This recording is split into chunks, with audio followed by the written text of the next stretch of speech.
할 겸 겸사겸사 오래간만에 영주를 나갔다 들어오니 8시간이 넘게 걸립니다. 여러 가지 볼일을 한꺼번에 보려고 하니 거의 하루가 지나간 셈이 되지요. 사람 많은 어디라고 할까? 도시에 차 많은 곳을 다녀오면 그런 것인지 참 피곤합니다. 시골에서 잠깐 운전하는 것과 조그마한 도시라도 차 많은 곳에 신호등이 있는 곳에 운전하고 오면 많이 피곤함을 느낍니다. 봉화읍내에 가면 한 두 곳, 석포 가는 길에 한 두 곳, 그렇게 그 정도만 신호등이 있지만은 다른 곳에서는 전부 일사천리죠. 그래서 우리 사는 봉화 소천면에는 어디 가도 신호등 하나 없다는 것이 얼마나 저는 고맙고 좋은지 모르겠습니다. 멀리 다녀온다는 것이 이제는 정말 싫은 거예요. 다녀오면 피곤하고 다녀오면 새벽에 좀 더 자고 싶은 그런 마음, 좀 더 게으름 부리고 싶고 그런 생각들이 어디 다녀오면 더 많은 거예요. 그래서 오늘도 조금 게으름 부리다가 본당에 나와 보니 오늘 본당 바닥이 싸늘하죠. 난방유가 떨어진 모양입니다. 그제 기름 탱크에 난방유를 가득 받았지만은 기름 탱크에 물반 기름 반이었어서 그것을 다 빼내 가지고 일일이 기름만 해 가지고 난방을 가동하고 물은 버리고 이렇게 하다 보니까 보조 탱크에 다른 탱크에 받았던 것을 이제 기름은 다 넣고 본 탱크에 연결을 하지 못했기 때문에 며칠간은 따뜻하게 했지만은 지난밤 사이에 그 기름이 떨어졌던 모양이에요. 그래서 이 밖에 있는 기름통하고 연결하고 이런 그 과정에서 한 30분을 소요하다 보니까 그래서 작동은 됐는데 아직까지 에어가 제대로 안 빠져 가지고 이렇게 바닥이 아직까지 차온 것 같아요. 그래서 냉난방기가 있지만은 바닥이 따뜻해야 하기 때문에 우리 성도님들이 연로하시기 때문에 따뜻하게 이렇게 해드리려고 하다 보니까 또 시간은 시간대로 가고 또 이렇게 보일러 붙잡고 씨름하다 보니까 말씀 읽고 글 적고 하는 시간도 너무 부족한 거예요. 시골 교회를 섬긴다는 것은 물론 경제적인 자립도 필요하지만은 멀티가 되어야 되는 것 같습니다. 때로는 전기 기술자도 되어야 되고 때로는 보일러 기술자도 웬만한 건 다 할 줄 알아야 교회 성도님들을 편리하게 해드릴 수 있는 것 같아요. 시간이 별로 없어도 제 할 일은 해야 하기 때문에 다시 성경을 펴듭니다. 특별히 오늘 이 말씀을 함께 하고픈 분이 있습니다. 저는 성도 이름도 모르는 분인데 제 유튜브 방송의 구독자이신데 매일 제가 올리는 방송에 댓글을 남겨주시는 고마운 분입니다. 이분이 어제는 이렇게 글을 올렸더라고요. 아멘, 감사합니다. 고맙습니다. 내일부터는 필리핀에서 함께 하겠습니다. 모든 것이 하나님의 은혜였습니다. 이렇게 글을 남겼길래 제가 다시 한번 질문을 했습니다. 원래 필리핀에 계시다가 나오셨던 것인가요? 물었습니다. 그랬더니 답변이 오기를 아닙니다. 60세가 되도록 주님의 소명은 받았지만 저를 위한 삶을 살았습니다. 이제는 조금 더 지체하다가 이대로 순례자의 삶이 끝날 것 같아 인생의 끝자락에 조금이라도 주님의 일을 하려고 선교의 길을 떠납니다. 목사님 아침마다 생명의 말씀을 전해주셔서 너무너무 감사했고 좋았습니다. 모든 순간순간이 하나님의 크신 은혜였습니다. 이렇게 답변이 다시 온 거예요. 참으로 부끄럽고 부족한 사람의 방송과 글에 매일 댓글을 달아주는 정성에 제가 오히려 감사드리고 싶은데 이분의 글을 통해서 제 안에 다시 생각이 나는 것은 저도 여기에 10여 년을 지내오면서 지금 안주하려고 있는 것은 아닌가 이런 생각을 다시금 해봅니다. 아무것도 해놓은 것도 없고 겉으로 보기에는 뭔가 된 것 같지만 아직도 된 것은 실제 아무것도 없습니다. 장사로 보면 마이너스와 같은 아직도 이익을 내지 못한 그런 목회를 하고 있지 않았나 생각이 됩니다.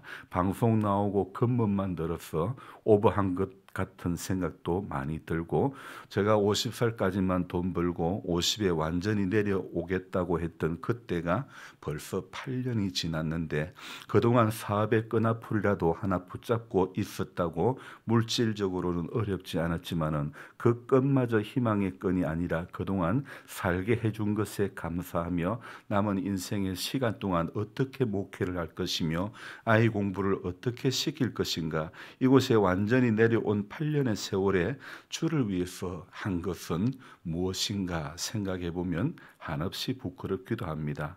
이분처럼 이대로 가다가 나야말로 이렇게 순례의 길을 끝내고 말 것 같아 귀한 분의 댓글로 저를 다시 한번 채찍질해 봅니다. 당근에 만족해 하는 자가 되지 말고 나를 위한 채찍도 달게 받으려고 하는 마음이 필요한 것 같습니다. 오늘 이 계시록을 기록한 요한은 9절에서 이렇게 말하죠. 나 요한은 너희의 형제요 예수의 환난과 나라와 참음에 동참하는 자라 하나님의 말씀과 예수를 정언하였으므로 말미암아 반모라 하는 섬에 있었더니, 오늘 우리 개역 개정 성경에는 반모라 하는 섬에 있었더니라고 기록되어 있지만은 사실 요한은 반모라고 하는 이 섬에 유배된 것입니다.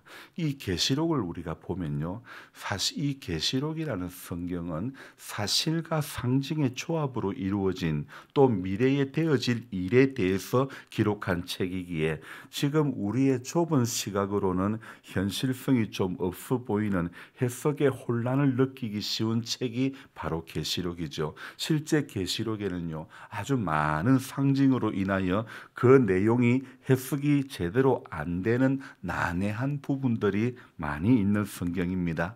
여러분, 신약 성경의 여러 권에 거쳐 쓰여진 서신서들과 마찬가지로 계시록이지만 예언의 말씀이지만은 실제로 소아시아의 지역에, 그러니까 지금으로 말하면 터키에 얼마 전에 지진이 일어났던 티르키에, 이제 티르키예라고 하지요. 그 터키 지역에 있는 7교회의 신도들에게 보낸 이 계시록도 실제 편지인 셈이죠.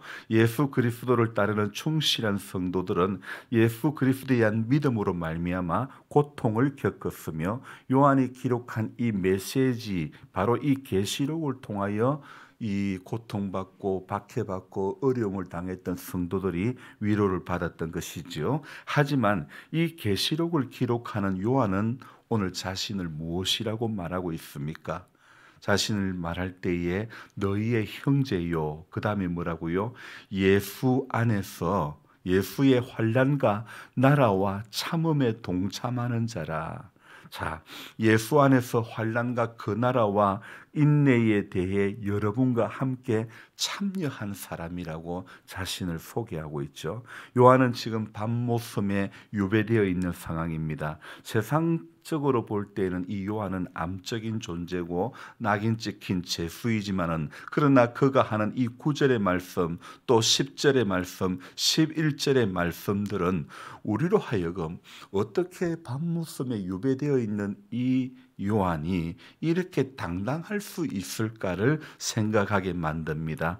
유배당한 밤모섬에서 어떻게 두루마리에 썼어? 오늘 이 성경 보니까 11절에 이르되 네가 보는 것을 두루마리에 썼어. 에베소, 스무나, 버가모, 두아디라, 사데, 빌라델비아, 라우디게아 등 7교회에, 그 유배당한 상황에서 어떻게 교회에 보낼 수 있을까? 바울도 어떻게 옥중에서 에베소, 빌립보, 골로새서, 빌레몬서 등을 편지를 보낼 수 있을까? 여러분요, 우리가 알아야 될 것은 복음은 사명자로 하여금 당당하게 만드는 것입니다. 그래서 어제 이 방송을 보는 필리핀에서 선교를 감당하기를 원하시는 귀한 분에게도, 이분이 이제 선교를 작정하고 가셨으니 선교사님이라고 불러야 되겠죠. 이 선교사님에게도 우리 하나님의 성령은 오늘 요한이 10절에서 뭐라고 이야기하고 있습니까?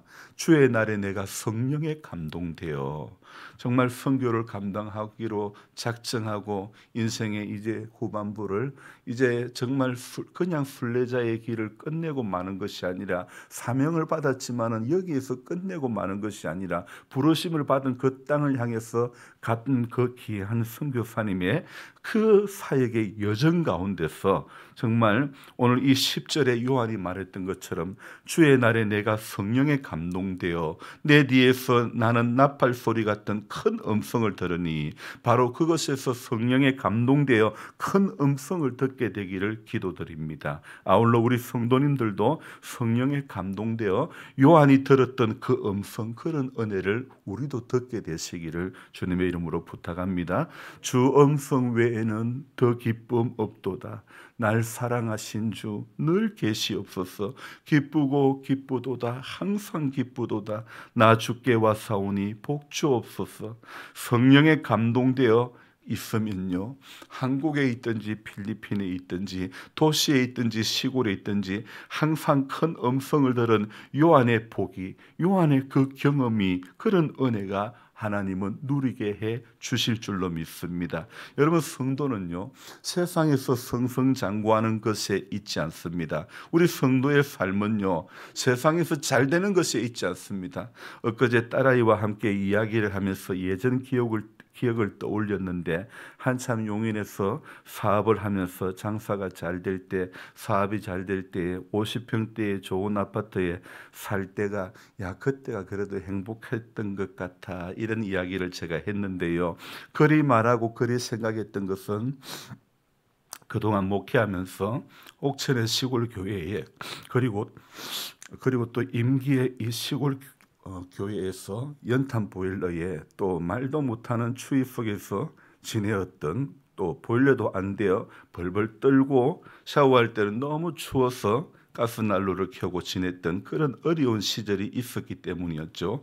그런 집에서 수년을 살았기 때문에 도시의 넓은 아파트는 정말 그야말로 천국이었죠. 하지만 육신적으로는 안락했지만은, 그러나 행복했지만, 사명을 가진 사람들은 결코 거기에 머물 수 없는 것입니다. 바울이 로마 시민권을 가진 사람이었고 가말리엘 문화생의 엘리트였지만, 장막을 지으며 선교할 때가 인생에서 가장 행복했던 것임을 우리는 익히 알고 있지 않습니까? 그것이 불행이고 그것이 고생이라면 왜 40에 한한 가만배를 여러 번 맞고 여러 번 태장을 맞으며 불의 위협, 강도의 위험을 당하고도 사명의 길 앞에서 결코 멈추지 않았고, 바울이 그 손수건에서 병고침의 능력이 나타날 때 그런 곳에서 인기리에 자신만의 왕국 신천지를 건설할 수도 있었겠지만, 그러나 진짜 복음은요, 고난을 경험하게 하는 것입니다.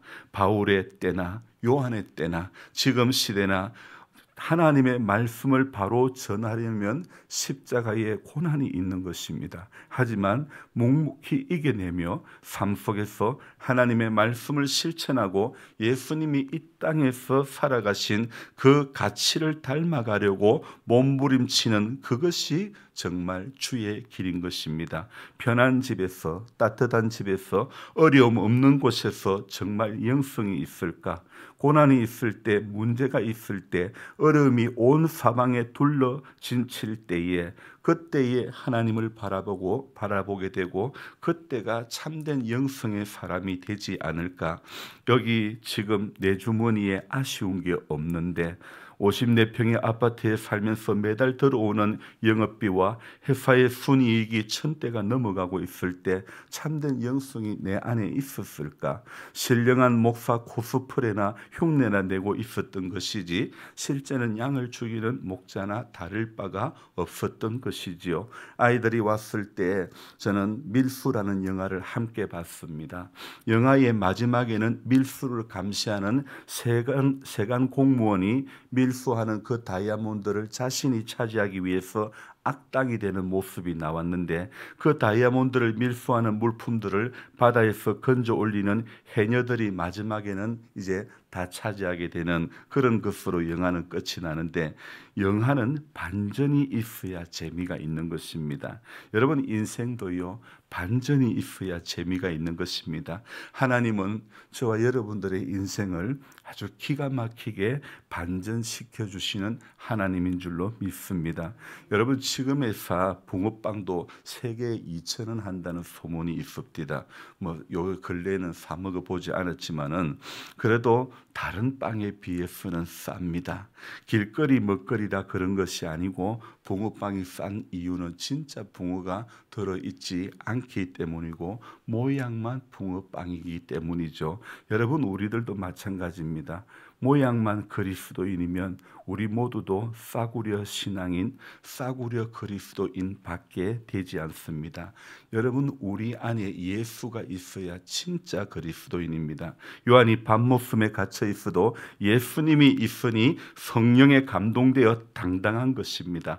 바울이 로마에 오게 있어도 죽음의 그림자가 눈앞에 드리워도 당당히 말합니다. 어떻게 말합니까? 나의 달려갈 길과 주 예수께 받은 사명, 곧 하나님의 은혜의 복음을 증거하는 일을 마치려 하면은 나의 생명을 조금도 귀한 것으로 여기지 아니하노라.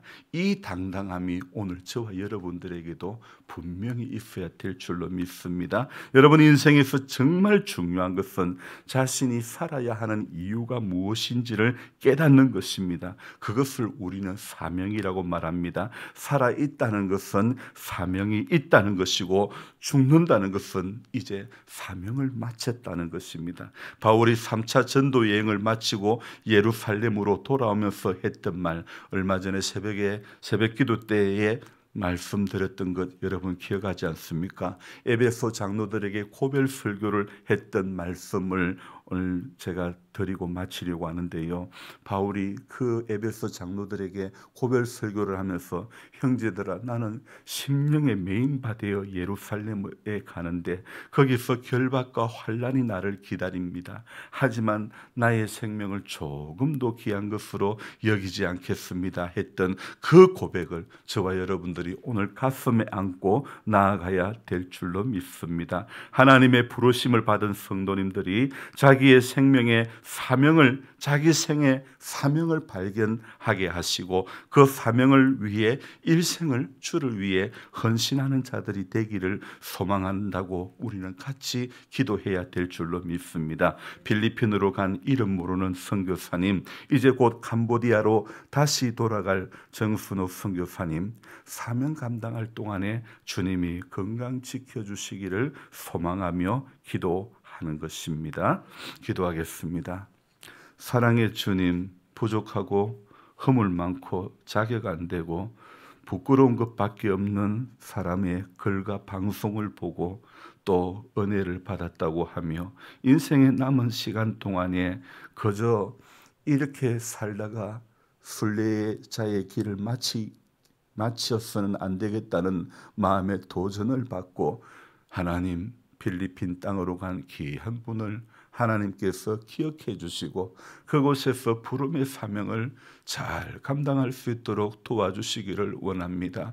또한 육신의 정말 연약함 가운데 그래도 1월 달에 티켓팅을 해서 다시 심령의 메인바 되어서 캄보디아의 귀한 영혼들을 가슴에 안고 정말 돌아가고자 하는, 병원에서는 극구 만류하고 있지만은 지금도 육의 컨디션은 말할 수 없이 어려운 가운데 있지만은, 그러나 바울이 말했던 것처럼 정말 생명의 복음을 전하려 하면은 나의 생명을 조금도 귀한 것으로 여기지 않겠노라고 했던 그 사명에 붙들림 받은 그 마음으로 다시 가고자 할 때에 하나님께서 그 여정 가운데서 함께 해주시고, 그 여정 가운데 하나님, 오늘 요한이 주의 날에 내가 성령에 감동되어 큰 음성을 들었던 그 음성을 듣게 해주시기를 원합니다. 아울러 이곳에서 기도하는 우리들도 하나님,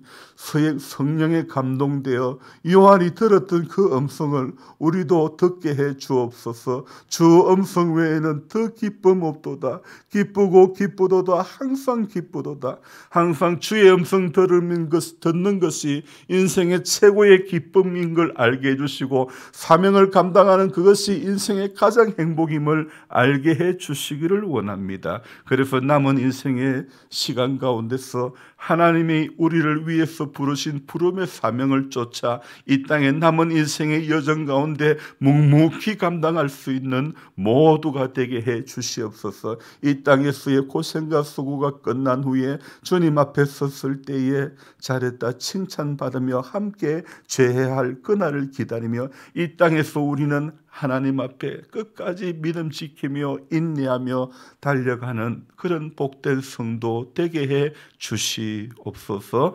감사를 드리며 예수님의 이름으로 기도드리옵나이다. 아멘. 간절한 마음으로 주여 부르고 기도합니다. 주여, 주여, 주여. 좋으신 하나님 아버지, 우리를 불쌍히 여겨주시고 오늘도 예수 생명이 우리 안에 있기를 원합니다. 예수님 붙잡고 일어나게 해주시고